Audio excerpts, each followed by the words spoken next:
bien, bonjour à toutes et à tous. Alors aujourd'hui, on va faire un petit tuto qui va être plus court que le dernier pour vous partager un workflow qui va vous permettre de faire un plan séquence, c'est-à-dire un plan sur toute une durée avec une seule caméra jusqu'à 27 secondes. Donc 27 secondes, c'est quand même assez grand.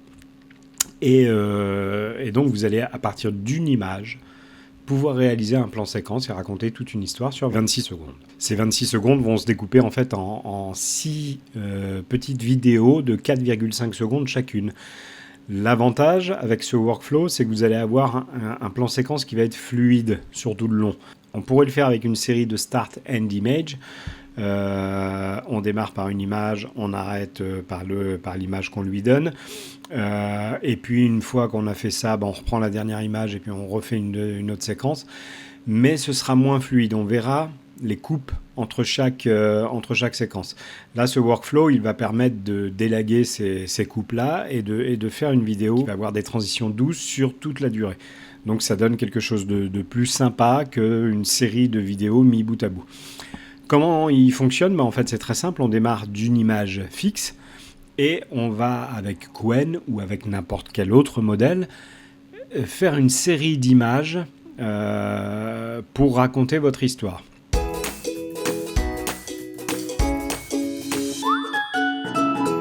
Cette série d'images, moi je la génère avec Qwen, qui va vous permettre, alors Qwen Edit que j'ai intégré au workflow, c'est une version particulière de Qwen qu'ils ont appelé NSFW parce qu'elle peut faire aussi des formats d'images not safe for work. AIO, c'est all in one, c'est-à-dire que vous n'avez pas à charger le Qwen, les LoRa pour baisser le nombre d'étapes, le clip en code pour le texte et la VAE, tout est intégré dans un seul et même modèle. Donc ça fait un modèle qui est un peu plus lourd, je vous mettrai évidemment les liens pour le télécharger, mais c'est un modèle qui intègre tout en une seule passe. Voilà.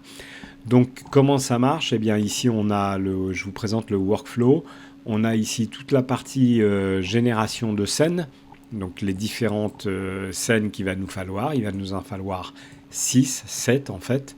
7 parce qu'on a l'image de départ qu'on viendra ici mettre dans notre première image de séquence vidéo.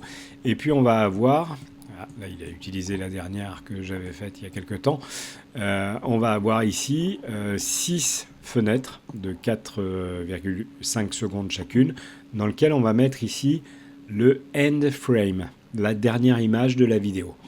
Ce qui fait que pour la première génération, il partira de cette image-là et on va lui mettre une dernière image ici. Et donc il faudra lui indiquer qu'est-ce qui va se passer pour passer de cette image-là à celle-ci dans le prompt. Concentrons-nous justement avant sur la génération des images. Là, on a l'idée, c'est d'avoir la DeLorean de Retour vers le futur. Les portes se ferment, il y a des petits mouvements de caméra, elle décolle et puis elle s'en va. Voilà notre scénario, plutôt basique. Donc, on part de cette image-là où elle a les portes ouvertes. Et bien, l'image qui va venir après, c'est évidemment qu'elle aura les portes fermées. Enfin, en ce qui me concerne, peut-être que vous voudriez la faire voler avec les portes ouvertes, c'est vous qui voyez. Donc, dans mon prompt ici, je vais rentrer que voilà, il faut qu'elle ait les portes fermées. Petite particularité de ce prompt que j'ai voulu user-friendly, c'est que, vous voyez là j'ai un show text, le show text est en anglais, mais ici on va saisir en français. Et je passe par un custom node, Deep Translator, qui va traduire automatiquement et gratuitement bien sûr, le prompt du français à l'anglais. Donc vous n'aurez pas à essayer de passer par DeepL, par ChatGPT ou par ce que vous voulez pour dire ah, attends comment on dit en anglais ceci, cela. Voilà, vous rentrez votre prompt en français et on va rajouter un LoRa qui est ici, dont je vous mettrai le lien également, qui s'appelle le Next Scene. Le Next Scene avec 2 points, hop. Le Next Scene, en fait, il a été entraîné pour garder une vraie cohérence dans l'ensemble de la scène. C'est-à-dire que il va repérer le fond blanc normalement, il va repérer tout ce qu'il y a dans la voiture, donc il va y avoir une vraie consistance sur l'ensemble de la scène. Et ça permet de faire des choses assez dingues à partir d'une seule image. Donc Next Scene, la scène suivante. Celui-là, on peut le garder, on peut même le mettre en français, hein, scène suivante, et il nous le traduira ici en next scène. Les deux portes latérales de l'Oréane, de Retour vers le futur, je lui précise, sont fermées, vues de devant, 3/4. D'accord? Donc normalement, il doit nous orienter un peu la voiture de 3/4 et fermer les portes. Donc si on fait exécuter, hop, il va nous les sortir, il va nous sortir la première image. Ça, c'est les résolutions de sortie. En l'occurrence, je reste en 16 neuvième, je suis en format 16 neuvième sur notre image de départ, donc je ne vais pas y toucher. Donc je vais laisser la résolution de l'image de départ, et c'est ce qui nous servira sur l'ensemble de la génération de nos images. Donc là, il est parti, il est en train de faire sa latente, son K-sampler, et il va commencer à nous sortir ici la prévisualisation. Alors ce modèle-là, je vous dis, il est un peu plus lourd hein, en termes de poids. Par contre, il sort assez rapidement quand même les images. Il est en train de nous la sortir de manière correcte. Hop. Bon, c'est plutôt pas mal du tout. Et donc pour la vue suivante, alors la vue suivante, en fait, elle va commencer à décoller du sol. Donc ce qu'on va faire, c'est qu'on va repartir de celle-ci, copier l'image. Je ne sais pas si on voit, ouais, c'est bon. Copier l'image, on va la coller ici, hop, parce que sinon, si on repart de cette image-là, il faudra lui repréciser que les portes sont fermées et on risque de rajouter des difficultés. Là, les deux portes sont fermées et nous, ce qu'on veut, c'est celle-ci, donc c'est la voiture volante décolle du sol. Et on va marquer environnement blanc pour pas qu'il nous rajoute un autre sol de type bitume, parce que parfois il va changer la scène malgré tout, conserver la consistance du véhicule, mais il va nous rajouter des éléments sur le décor en estimant que ouais, le blanc, doublant, bof. Alors du coup, moi je rajoute des petits trucs, c'est plus sympa. Voilà. Là, on a même un peu de fumée dessous, d'après ce que je vois. Mais bon, peut-être que ça va aller ou peut-être pas.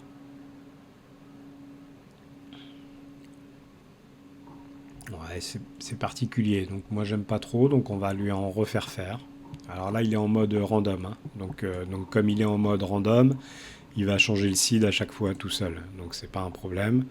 Et on va faire comme ça toutes les générations nécessaires pour avoir nos 6 vignettes, d'accord? Donc on décompose la scène au départ, voilà, il y a la voiture, on tourne autour, elle décolle, on tourne encore autour, et puis on va peut-être zoomer sur sa plaque, et puis marquer Comfy 8 sur la plaque d'immatriculation derrière, et puis après elle décollera, elle s'envolera.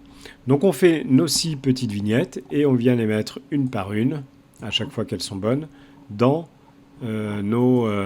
nos différentes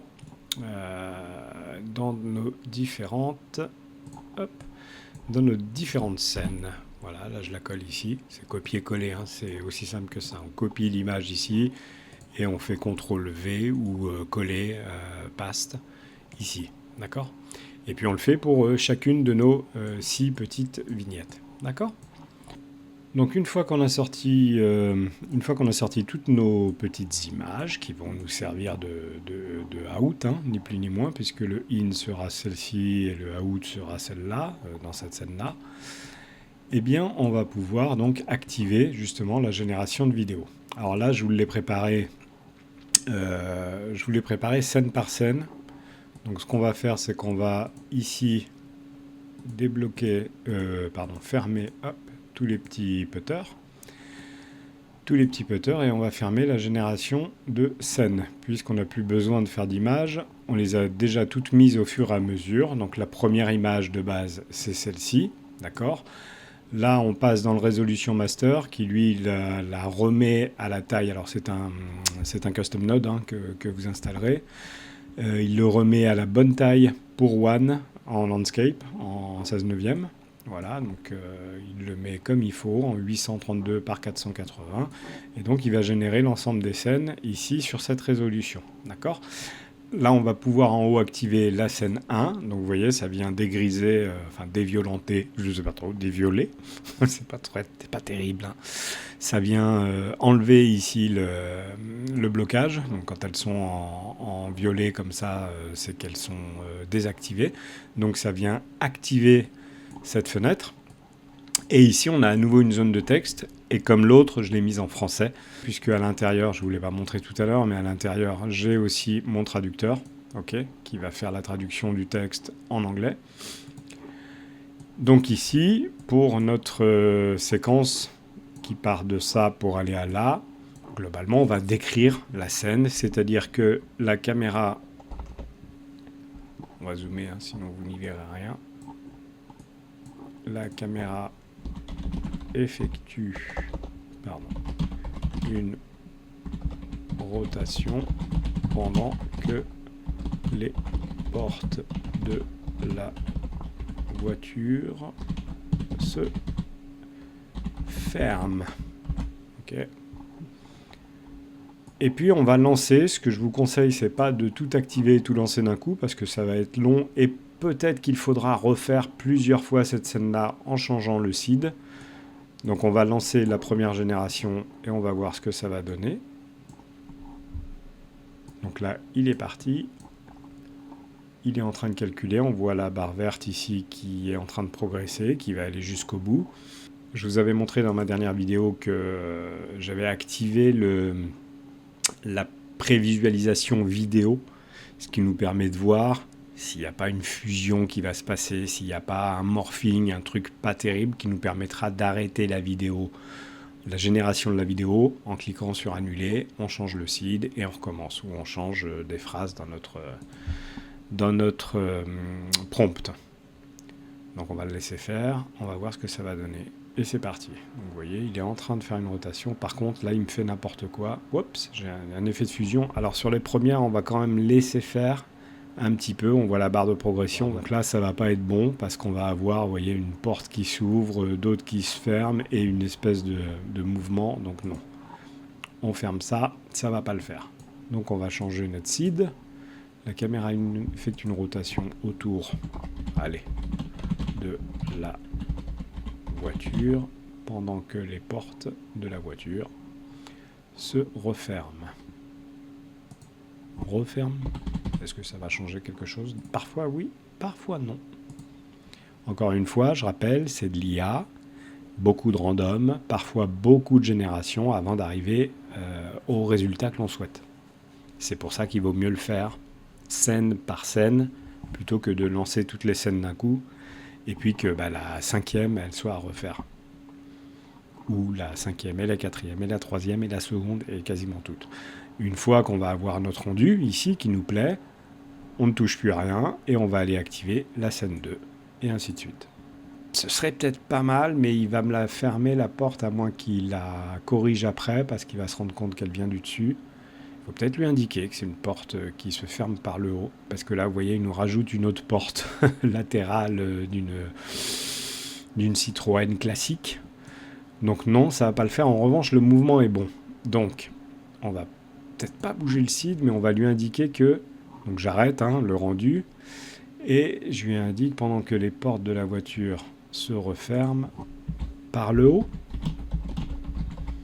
Là, il me fait une espèce de fusion. On va le laisser aller jusqu'au bout pour vous montrer en fait ce que ça donne. Et pour vous dire que là, ça va pas le faire, il va falloir l'arrêter.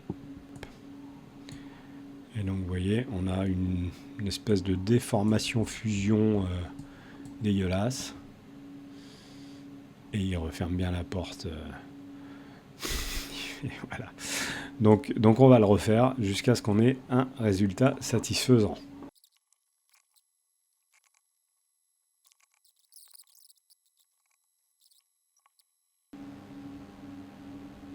Je pense que la personne qui est dedans, elle disparaîtra. Bon, pour l'exemple, ça suffira. On ne va pas être pointilleux. Parce que sinon, on ne va pas y arriver. Voilà, mais là, elle se ferme à peu près comme je veux. C'est pas excellent, c'est pas exceptionnel. Il y a des petits effets de morphing, mais bon, on va dire que ça suffit. Ok ? Donc une fois qu'on est satisfait de notre scène 1, ce que je ne suis pas, mais bon, on va pas y passer 2 heures, on active la scène 2. Dans la scène 2, qu'est-ce qui se passe ? En fait, on termine sur cette image et on arrive sur celle-ci. Donc là, en fait, la DeLorean décolle doucement du sol. Voilà. Et on y va. On fait exécuter et vous voyez, il ne calcule plus celle-ci. Il l'a en mémoire, on n'a rien touché, donc il ne va pas la recalculer. Il va calculer uniquement la scène 2. On va préparer la suivante, pendant qu'il finit de calculer. La suivante, c'est la caméra s'éloigne légèrement, où la voiture continue sa rotation en s'élevant du sol. On n'a pas besoin en fait de spécifier la caméra puisque lui tout seul va se rendre compte qu'il y a une échelle, il va le faire puisqu'il va faire la différence entre les deux images. C'est que du in et out, hein, du start image, end image. Hop, donc on va aller activer le 3. La voiture continue sa route en s'élevant du sol. Parfait. Hop, on y va, on lance le rendu 3. Et on va rendre comme ça chacune de nos vignettes. Et à la fin, on va assembler l'ensemble des vidéos générées pour en faire une seule, fluide mais longue. Le prompt de l'autre scène sera simple. Ce sera la caméra zoom sur la plaque d'immatriculation. Ça donne quoi alors? Ouais, voilà, c'est ce qu'on voulait. Ça tourne, ok, c'est parfait. C'est parfait. On y va pour la scène suivante. La caméra zoom sur la plaque d'immatriculation. En très gros plan sur la caméra, sur la plaque d'immatriculation. Motion blur. Motion blur, c'est le flou qu'on a dans une image qui va très vite. Vous savez, quand vous filmez avec une caméra, vous avez cette sensation de flou pendant un mouvement très rapide, et c'est ce qu'on appelle le motion blur. Et c'est des choses qui donnent un effet authentique à une vidéo. Donc n'hésitez pas à le mettre sur des mouvements rapides. Ah, il me rajoute un... Ah, peut-être pas. Attends, on va le laisser faire. Non, il remet une voiture devant cette fois, d'accord. C'est une autre voiture qui vient se décaler ici, mais non. Moi, je veux que ce soit la même. Ah, ça va peut-être le faire. Alléluia. Ça devrait peut-être le faire. On va voir, mais on va considérer que c'est bon, je pense. Je pense que ça va être bien, là. Donc là, c'était notre scène qui n'allait pas. Il va la mettre à jour. Eh bien, il nous la met sur une route. Arrête d'être logique. One. Ok. Bon, il nous fait monter les petits câbles après, mais bon, c'est pas dramatique. Allez, hein, on va considérer que ça va. Hein. Ce n'est qu'un petit tuto.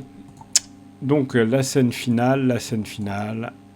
La voiture volante décolle vers le ciel dans un amas de fumée et de plasma bleu électrique. C'est pas terrible, mais ça marche, ok. Et donc, une fois qu'on a sorti l'ensemble de nos petites séquences, nos 6 petites séquences, on fait Save Vidéo, d'accord. Donc là, il va l'enregistrer dans le répertoire, comme je fais d'habitude avec la date du jour, un sous-répertoire One et le fichier qui s'appelle complet. Rien ne vous empêche de le nommer comme vous voulez, ok. Et puis ça, c'est la méthode de conservation de la couleur tout au long de la vidéo. C'est-à-dire qu'il match avec la première image. Je vous conseille de le laisser à 0,30. J'avais essayé à 1, mais il transforme complètement les couleurs. Voilà, donc laissez-le à 30, à 0,30. et ça devrait le faire. Donc on va lancer cette première partie, là ça va aller assez vite. Il va associer l'ensemble de toutes les séquences et n'en faire qu'une seule qu'on va pouvoir regarder en entier.